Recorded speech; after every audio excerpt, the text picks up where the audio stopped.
Alright guys, TacticalRab back again today. I hope you're all doing well and enjoying your day so far. And a strange time to be a Call of Duty fan, especially with massive announcements like this. Clayster coming out yesterday and confirming he'll be moving to the bench for the foreseeable future over the New York Subliners. A very interesting decision indeed, with the Stage 5 Major and the World Championship where Clayster is a back-to-back reigning champion just around the corner. Many questions being raised by professionals about, okay, is Clayster even going to return for the rest of the season or even in future seasons as well? Very much intrigued to hear your thoughts in the comment section on this stuff. Like if you guys enjoyed the video, subscribe if you're new as always, I greatly appreciate it. Already outside the channel, thank you very much indeed for doing that. First of all, just wanted to touch on this 100 Thieves x Gucci collaboration. Goes live yesterday. Not exactly my type of thing, but still I thought it was pretty cool to see these organizations involved. You saw Kenny on the screen there just a couple of seconds ago. They did this kind of backpack thing right here. Not exactly within the price range, let's just say, but I suppose it's not hurting anyone to do stuff like this. It does raise the profile to at least some degree. Let's just crack right on with things then. So yesterday, a year ago, the 19th of July, Dallas Empire won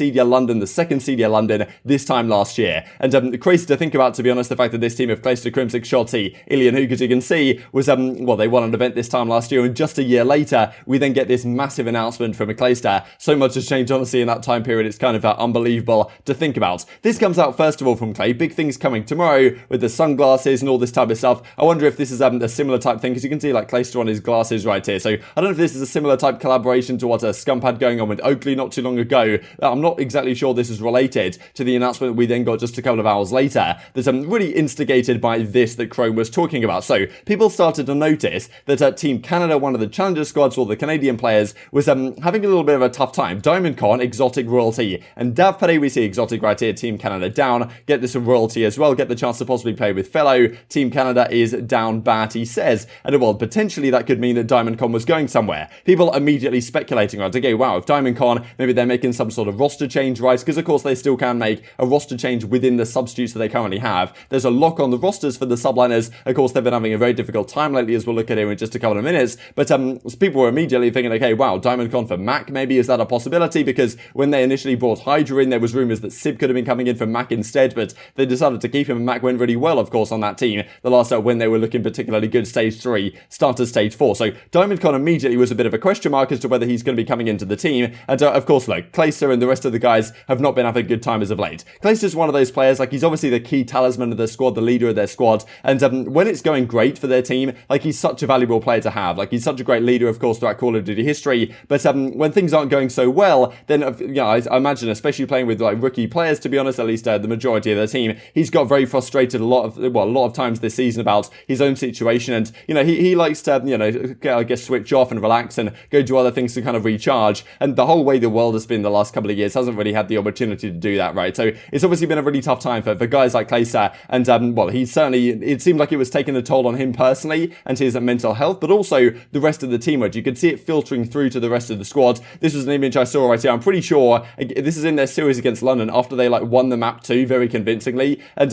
you could just see the vibes on the squad were nowhere near what they were before, when the team was performing particularly well, and I'm just thinking that maybe Clayster's frustrations were filtering down to the rest of the squad, and they probably weren't having a good time playing together. And it's just these type of things, okay, do you make some sort of change? Like, how do you potentially get out of this slump? It's really difficult, because when you keep losing series, it just compounds the issue, right? And some maybe team issues can get papered over, or things are going great when you're winning. If they were 3-0 this stage rather than 0-3, probably would be a completely different story in terms of the vibes on their squad. But when things start to go downhill, then things go downhill very quickly indeed for the squad, as we saw not too long ago when they lost to the Ravens, right? They lose this control right here, they end up losing this series in a game 5. And a lot of people said, look, that just could be the dagger for this team. Now, of course, just a few days later, we then get this announcement that comes out. So, Subliners confirmed this yesterday. Part of the balance of competing at the highest level is knowing when to recharge. Clayster will be taking a break from competition this week, with DiamondCon stepping in for the series. Let's go New York hashtag NYSL, all that good stuff. And Clayster comes out with some further confirmations on the situation. Just need a break from it all. I'm sure you have all seen I haven't been myself in quite some time. Need to take a step back and get myself straight mentally. Gotta take care of yourself over everything. I don't plan on this being for good, but I hope the boys crushes. So really good to see that Clayster's taking care of his mental health and physical health and all the type of good stuff. It's incredibly important, and it certainly goes hand in hand. Also great to hear he says, look, I don't plan on this being for good. I want to be back in action relatively soon. But just the timing of this is very interesting and raises a lot of questions, to be honest, from a lot of different people as to what exactly happens to the Subliners team going forwards. How can they perform? But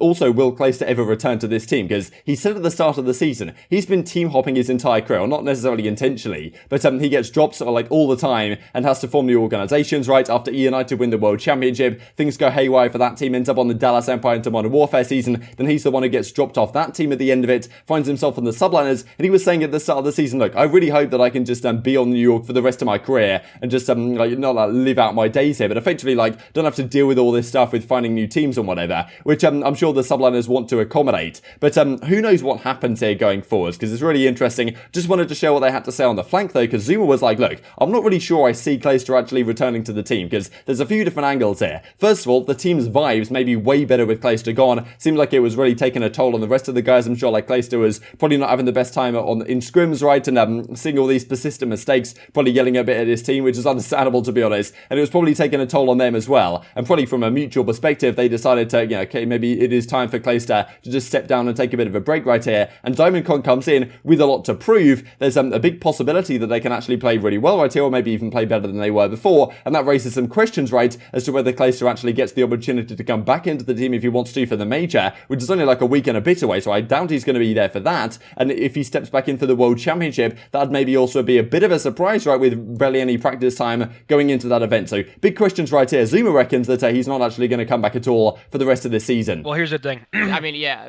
it depends on how the team's doing. Yeah. If Diamondcon comes in and they're playing well, I find it very hard to make the argument to bring Clay back in, which sucks. At the same time, I think if Clay wants back in, I don't see a world where it doesn't happen, but I feel like you have to think about it, whereas like the team's 0-3 in this stage. If they start finding some traction with Diamondcon, will they bring him back if he wants to come back? One thing I do want to say is, one, I don't know if Clay's going to come back. I personally don't see him coming back. I just think... you don't think he's coming back at all this year? No, I do not. I think Clay will try and, he's going to try and get back to where he needs to be. I guess it depends on what's going to happen with New York, with Diamondcon, like, coming in and kind of how they play. But at the same time, like, Clay's been dealing mentally with a lot of stuff, even within the team, just within his own personal life, stuff within the team. Like, there's just a lot of problems that have been going on, like, internally, right? So I think Clay is just trying to take a step back and try and get himself to where he needs to be. So some serious questions to be answered for this subliner squad now. With Clayster out, with Diamondcon in, there's a few angles here. First of all, like, aBeZy has to step up, I suppose, in the leadership role, right? Clayster's there no longer. It's been aBeZy and Clayster, the kind of two guys that have been leading this squad the entire season long. Now, to be fair, a team without pressure like this team now has, they can play very loosely, and maybe aBeZy can do a fantastic job in that role, but it's crazy to think about that Clayster finds himself departing from this team. It was only stage 3 that they found themselves in the grand finals up against Atlanta FaZe, looking very competitive indeed. Looked like they'd really found another gear to take him through to a potential back-to-back World Championship victory for Clayster, of course. Now, just the way this has gone, the timing of their slump and the timing of other teams catching up and overtaking them is just incredibly bad for this team, because look about it, it's the 20th of July as I'm recording this video. A month today, the World Championship is on, right? Like, it's not a long time for Clayster to take this break and to get himself right mentally, because, I'd imagine it's going to take a few weeks for him to get his headspace in the right place and get ready to go again. And in the meantime, subliners might be performing great. They might have improved without him. If they haven't, then maybe they do bring it back in. And I'm sure he wants a chance at least to go for the back-to-back World Championship wins. But whether the team actually allows him to do that, right? Because I'm sure this is, like, as Zuma was saying on the flank as well, something of a mutual decision. Like, Clayster decided to step away, but I'm sure, like, the coaching staff and the rest of the guys over there were probably, in agreement that that was a good idea for the squad. And maybe that means that, let's say a couple of weeks' time, if they've been looking a little bit better, maybe at stage 5, the last couple of matches they play in the next week, and also at the major, then do they really want Clayster back for the World Championship? But well, the questions do not just stop there, because then of course you've got to ask about next season, whether he comes back then and what the squad does then. If they haven't been looking so good, who do you keep? Do you keep building around Clay? Does he go to another team? Obviously, Hydra seems pretty disappointed in how this whole last couple of stages have gone right now. But there's also this question, right? So Diamondcon says, well, he tweets this out: the Canadian juror is back, say aBeZy, but aBeZy, it was only very recent that he was actually able to get out to the States. That was a massive complication for the subliners, right? And really that was the stem of all their issues. When aBeZy couldn't get out to the major, they had to play with Decimate for the stage 4 major because he couldn't get the visa stuff sorted. Eventually it was sorted, he got to Texas, and the team at that point seemed like it was very much on a downhill trajectory. Diamondcon is also in Canada, so can he get to the States? That is a massive question right now, because well, aBeZy says right here on the 22nd of June he finally got his visa, but it took quite some time for this to happen, right? If Diamondcon can't get to the States anytime soon, especially given the major is in just, well, it's not this weekend, but it's the weekend after that. If he can't get out to the States, then again, they've probably got to get another substitute into their team, just like they did with Decimate originally. That might just completely chalk the squad. And so many questions right now. I really don't know what's going to happen going forwards. This is their next week, let's just say. So right now, there's 0-3 in Group A, a 4-9 map count, which isn't absolutely disastrous, but they're effectively out of the running, right, to make a decent run here at Group A. And well, as you can see, the two matches they're yet to play, Atlanta FaZe is one of them. That's not going to be easy. They also play Paris, and Paris, I mean, looked pretty damn good last week up against the Los Angeles Thieves, and Paris still have a fair bit to play for here, because they can actually, you know, make it to the winners bracket right now. So it's very interesting to see what happens. I'm not really sure how this is going to go, to be honest, but Subliners have a difficult week ahead of them, and they just find themselves in such a precarious spot right now, and it's just really, well, it's difficult to see as a Call of Duty fan, right? Clayster, such a legend of the scene, such a, well, a fantastic player over so many years, and obviously the oldest player in the scene as well. There was some discussion lately, right, as to which of like the big veteran players is going to be the first to retire, and Clayster may be one of those guys, right? He's been on these teams the last couple of seasons, been winning world championships. You know, he obviously went through that crazy 1400-day period where he didn't win an event from, you know, way back in the day in like a, you know, Black Ops 3 time, all the way to winning the season playoffs in Black Ops 4 right at the end of that season before they went on to win champs. I'm not sure Clayster can take like a slump like that again, and may find at some point maybe it is his time to step away. Well, I'm glad to hear he says like he doesn't think he's done for good, but I think it's certainly a worry as a Call of Duty fan, right, that may be something that is at very least considered, right, depending on how this timing goes. And obviously, as I say, it's a horrible timing really for all involved. And as I say, today's the 20th, August 19th through the 22nd, that's when the World Championship is going to be there in Los Angeles, which is obviously like it's just incredibly poor timing, obviously, for the team to find itself in this spot.